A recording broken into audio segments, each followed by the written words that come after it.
예, 외교부 내에도 비선실세 최순실의 국정농단의 흔적이 있고 이것을 완전히 지워버리는 것이 일종의 적폐청산이다 이렇게 생각합니다.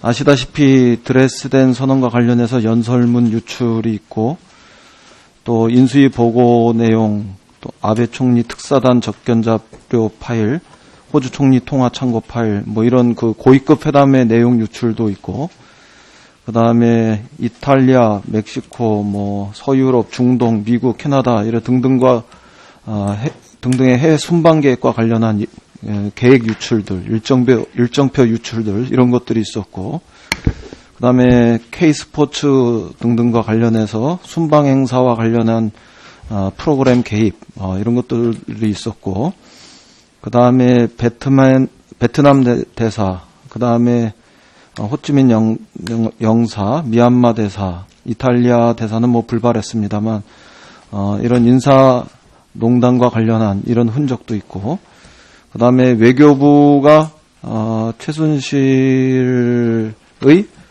유럽, 독일, 프랑크푸르트 이런 거점과 관련됐다는 이런 이건 뭐 아직 명확히 확인되지는 않았습니다만 의혹이 퍼지고 있고, 그 다음에 미르재단, K밀 뭐 이런 것으로 나타나듯이 원조 사업을 통해서 사익을 추구한 흔적 이런 것들이 있고, 이런 것과 관련해서 장관은 계속 외교부는 모르는 내용이었다 이렇게 말씀을 하셨어요. 근데 실제로 모르는 것 자체도 문제였다고 생각을 하는데, 어쨌든 이런 정황과 흔적들이 드러나고 구체적으로 특검의 수사 과정에서도 확인되고 있고, 이런 부분들과 관련해서 외교부가 지금쯤은 자체 감사라든가 조사를 통해서 단호한 그 청산 과정들 혹은 치유 과정들 이런 것들을 밟아야 한다 이렇게 보는데, 장관 입장은 뭡니까? 예, 뭐 말씀하신 사항 중에서 뭐 저희가 이제 뭐 전혀 몰랐던 그러면 뭐 그 아까 말씀드린 그대로고, 다만 이제 현재 그 특검이 이제 수사가 진행 중인 부분에 대해서는 저희가 특검 결과를 일단 지켜보고 나서 저희 외교부 차원에서 어떤 뭐 조치가 필요한지 여부를 판단을 하고 그 결과에 따라서 이제 좀 생각해 보겠습니다. 최근에 외교부가 칠레에서 발생했던 이런 사건들과 관련해서 뭐 자극을 받으셨는지 그게 발단이 됐는지 모르겠습니다만, 중대 비위 사건을 감찰할 전담하는 그 특별 감찰팀 이런 것들을 만들고 감사 인력 이런 것을 충원할 계획이다 이렇게 발표하셨죠.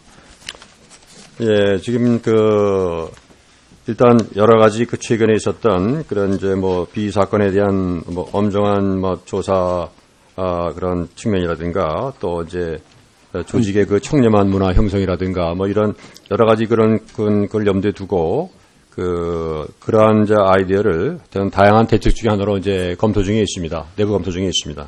그러면 내부 검토만 한 겁니까? 아니면은 이런 특별 감찰팀을 신설하고 감사 인력을 충원할 계획이다 이렇게 발표했는데, 그럼 내부 검토만 하고 있는 게 발표돼 나온 겁니까? 이제 현재로서는 이제 그 관계부처 그런와 협의를 이제 거쳐야 되는 그런 단계에 있고, 몇 가지 좀 더 추가적인 검토를 해야 될 것이 있기 때문에, 그래서 그걸 검토가 끝나고 나서 저희가 좀 더. 한 가지 좀 분명하게 말씀드리면, 개인 차원에서의 비리를 넘어서, 최순실의 국정농단, 이런 문제들은 훨씬 더 심각한 문제다.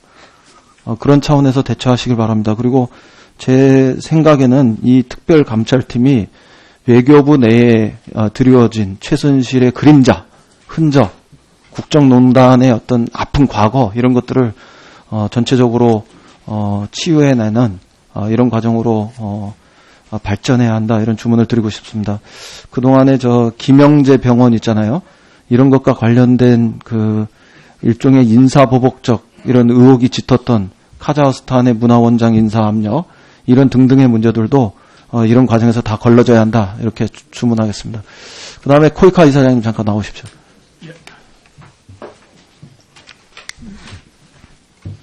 혹시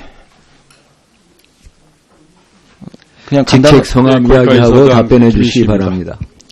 김인식 이사장님께서 그냥 간단하게 대답해서 사실을 확인해 주시면 좋겠는데요. 예, 그래. 이상화 KB 하나은행 본부장 알고 계십니까? 예, 후배입니다. 예? 한독경제인의 후배입니다. 양혜경 한독경제인 회장은 당연히 아시겠죠, 그럼? 예, 독일에서 김인식 이사장께서 유재경 미얀마 대사는 알고 계십니까? 예, 그쪽에 후배들입니다. 다 한독경제인 회의에 소속돼서 활동들 같이 하셨습니까? 예, 맞습니다.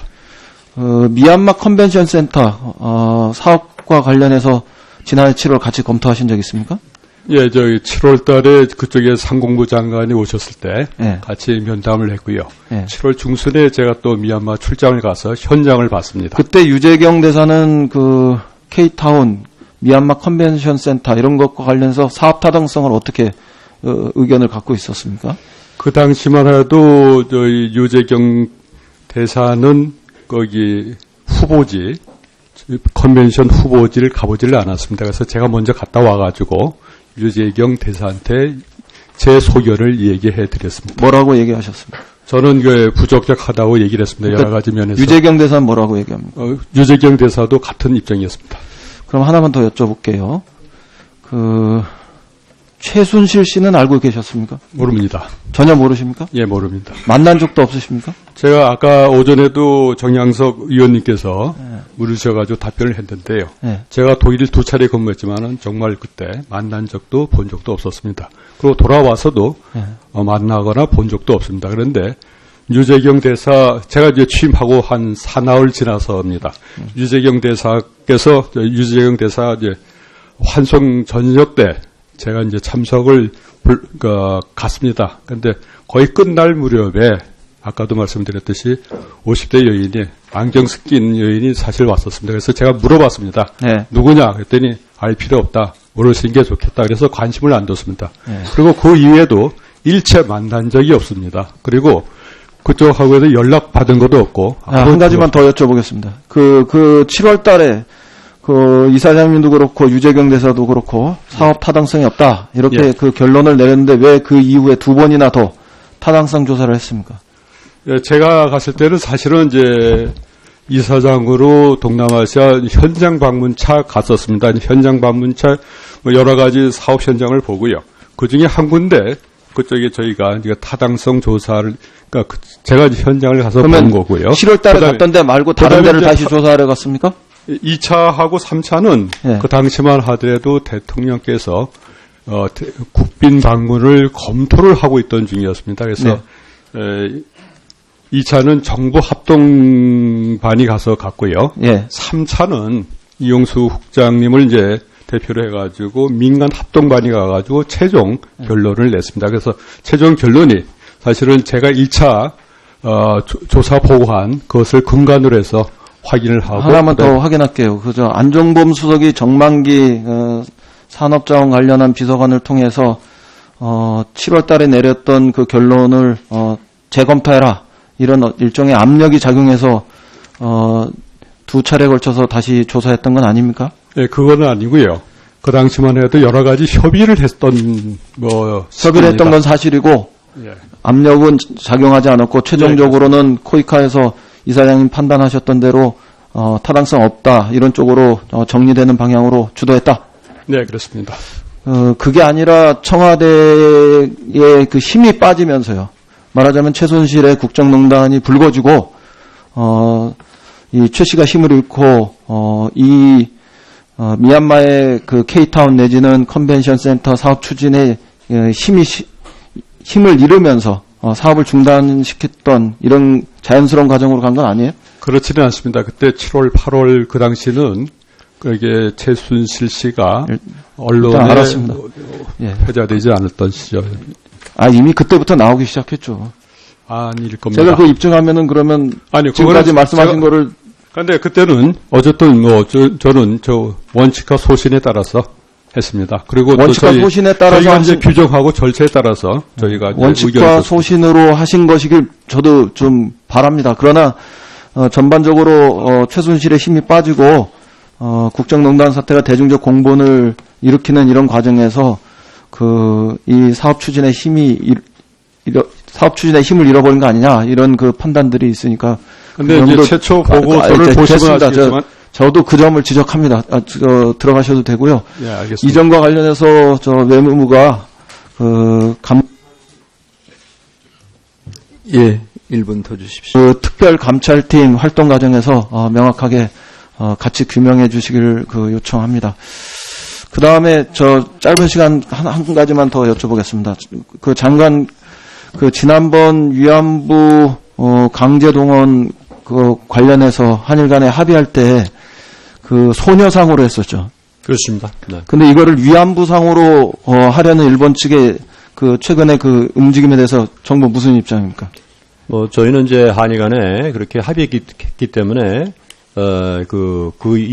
용어를 저희로서는 계속 사용할 생각이고요. 사실은 이미 그 당시에도 그냥 소녀상이 아니라 위안부로 강제 동원된 소녀상이 돼야 된다 이런 얘기가 있었는데 그냥 소녀상으로 된 것도 지적을 했던 분들이 꽤 있었는데 그나마 이제는 소녀상이 아니라 위안부상으로 이렇게 뒤집으려고 하는 건 명백한 합의 정신의 위배 아닙니까?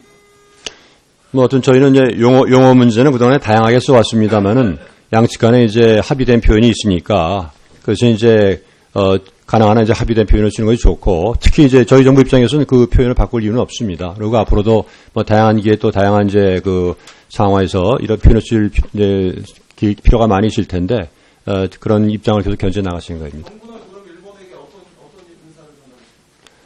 저희 입장은 변함이 없기 때문에 계속 그런 입장을 전달을 하고 해오고 또 앞으로도 저희는 또 이런 입장을 공개적으로 밝혔습니다. 이미 대변인을 통해서도 밝혔고 이런 입장이 변함이 없다는 것을 다 알고 있습니다. 그리고 소녀상이라는 입장에 변함이 없는데 일본이 위안부상으로 발표해서 그럼 정부는 어떻게 대처하십니까? 저희는 저희 입장을 계속 견지를 하는 거죠. 합의된 상황이기 때문에. 아니 그건 합의 정신의 위배다 이렇게 판단하시는 거 아니에요? 합의 정신과 취지 살리라는 얘기는 수차 저희가 했습니다. 네. 네. 단어 정도가 아니잖아요, 이 문제가. 단어 정도가 아니잖아요. 저희가 지금 위배에 해당하는 거고 그것에 대해서 외교부가 침묵하고 있으면 우리 국민의 자존심은 뭡니까? 우리 역사의 자존심은 뭡니까? 우리 의원님 그동안에 우리가 지난 한 달 가까이 수없이 많은 계기에 합의 정신과 취지를 이행하는 게 굉장히 중요하다는 것을 권한대행도 얘기하고 저도 얘기하고 대변인도 얘기하고 기회 시대마다 얘기하고 있습니다. 그래서 그런 데 다 포함이 됩니다.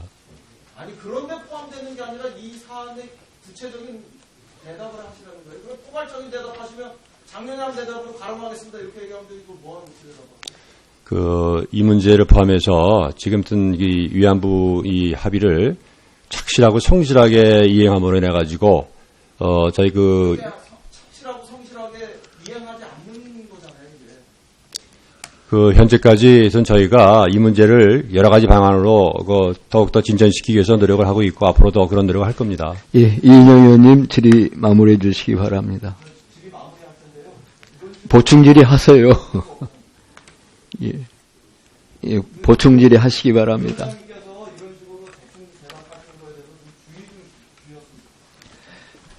예.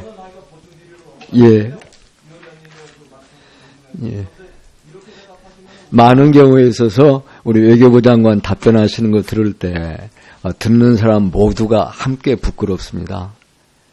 문제점을 정확히 이해하시고 또 우리 위원님들이 뭘 지금 지적하는지 잘 아실 텐데 성실하게 답변해 주시기 바랍니다. 예, 이인영 의원님 수고하셨습니다. 이번에는 최경환 의원님 질의해 주시기 바랍니다.